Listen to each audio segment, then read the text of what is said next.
Thank you very much, Presiding Officer. First of all, I'd like to thank the Labour Party for bringing this debate forward. And it's worth reminding the Chamber and Scotland of the former Labour Chancellor Alistair Darling's comments that his cuts would have been deeper and tougher than Thatcher's. We can't let the population forget that austerity actually started under Labour, but it has been turbocharged. By the Tories since they've been in power, particularly when they're in power with the Liberal Democrats with the Cameron-Clegg coalition. But the debate is timely with the announcement of the energy price cap increasing by £693 for direct debit customers and by £708 for prepaid meter customers. Many people on the prepaid meters have them for a reason, and many of these customers are some of the lowest paid in society.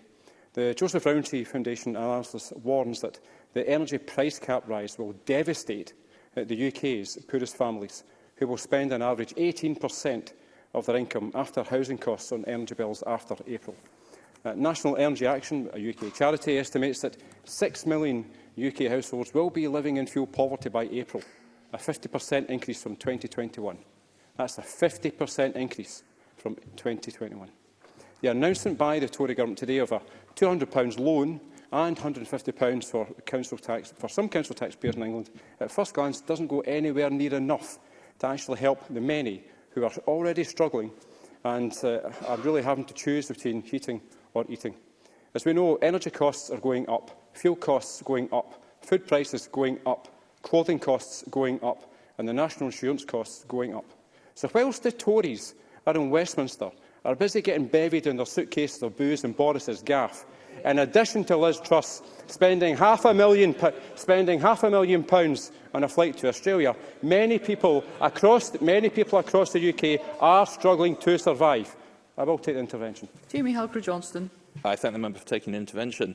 With the announcement this morning there were likely to be Barnett consequentials, can I ask him where he thinks those should be spent by the Scottish Government? Stuart McMillan. Well, first of all, I think we all have to see what the details of those actually are. But we did hear what the First Minister said. I don't know if the member was listening at First Minister's questions, but that question was answered by the First Minister.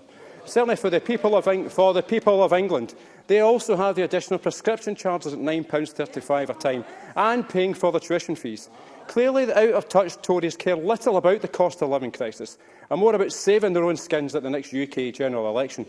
Inflation is sitting at 5.4%, the highest it's been for 30 years, and some economists are expecting it to hit 7% this year.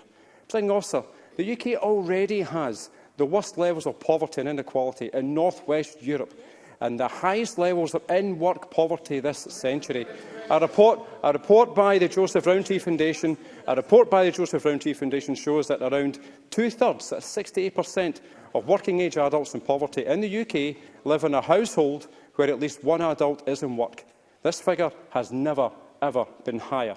Now, I actually do believe that work is a route out of poverty. However, when somebody's in work and they're actually getting on poverty pay, how can they get themselves out of poverty? And this is something that the Tories really do not understand.